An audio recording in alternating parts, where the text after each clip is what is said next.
আসসালামু আলাইকুম। আপনার ঘরে যদি আপনার কোনো বোন থাকে অথবা আপনার স্ত্রী থাকে যে কিনা এখনো পড়ালেখা করছে, তাহলে আজকের কথাগুলো খুব ভালো করে শোনার অনুরোধ রইল। কারণ আজকে আমি আপনাদের এমন একটি বাস্তব ঘটনা শোনাতে চাই যা আমার সাথে ঘটেছে। আমি চাই না আপনাদের বোন অথবা স্ত্রী এমন পরিস্থিতিতে পড়ুক। ধরুন আপনার বোন বা স্ত্রী মাদ্রাসায় পড়ালেখা করে কিংবা কলেজে যায়। প্রতিদিন হয়তো আপনি নিজে তাকে পৌঁছে দেন, কিন্তু হঠাৎ কোনো কারণে একদিন আপনি তাকে দিতে গেলেন না। তখন কি করেন? হয়তো আপনি তাকে রিকশায় তুলে দেন এবং নিশ্চিত থাকেন সে নিরাপদে পৌঁছে যাবে।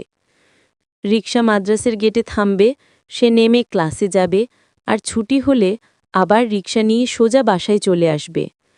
সবকিছুই স্বাভাবিক মনে হয়, তাই না? কিন্তু বাস্তবতা সবসময় এতটা সহজ হয় না। এমনই গত বৃহস্পতিবার আমার সাথে ঘটল একটি মর্মান্তিক ঘটনা। সাধারণত আমার ভাই প্রতিদিন আমাকে পৌঁছে দেয়, কিন্তু গত বৃহস্পতিবার হঠাৎ সে যেতে পারল না। আমি একা বাসার গেট থেকে রিকশা নিয়ে মাদ্রাসার উদ্দেশ্যে রওনা হলাম। কিন্তু মাঝপথে হঠাৎ একটি ছেলে রিকশা থামিয়ে দিল। আমি বুঝতে পারছিলাম হয়তো সে আমাকে অনেক দিন ধরেই ফলো করছে, কারণ যেদিন আমি একা ছিলাম সেদিনই সে সামনে এসে দাঁড়ালো। রিকশার পাশে দাঁড়িয়ে সে আমার কাছে নাম্বার চাইতে লাগল। আমি নাম্বার দিতে অস্বীকার করে রিকশাওয়ালাকে যেতে বললাম, কিন্তু সে এমন আচরণ করতে লাগল যেন রিকশাকে আর যেতে দেবে না। ভাবুন তো, রাস্তাঘাটের ভিড়ের মাঝে একজন মেয়ের জন্য এই পরিস্থিতি কতটা ভয়ঙ্কর হতে পারে। কোনোভাবে আমি সাহস করে আমার নাম্বারে বদলে আমার ভাইয়ের নাম্বার দিয়ে সেখান থেকে বেরিয়ে আসি, কিন্তু মনটা তখন ভেঙে গিয়েছিল। খুব একা আর খারাপ লাগছিল। এখন আপনি একটু ভেবে দেখুন, আপনার বোন বা আপনার স্ত্রী যদি এমন পরিস্থিতির মুখোমুখি হয়, তাহলে আপনার কেমন লাগবে? একজন মেয়ের জন্য এই ধরনের ঘটনা কতটা ভয়ঙ্কর, কতটা কষ্টদায়ক, তা ভাষায় বোঝানো সম্ভব নয়। আমরা হয়তো বাইরে থেকে ভাবি, রিকশায় তো গেল, কিছু হবে না।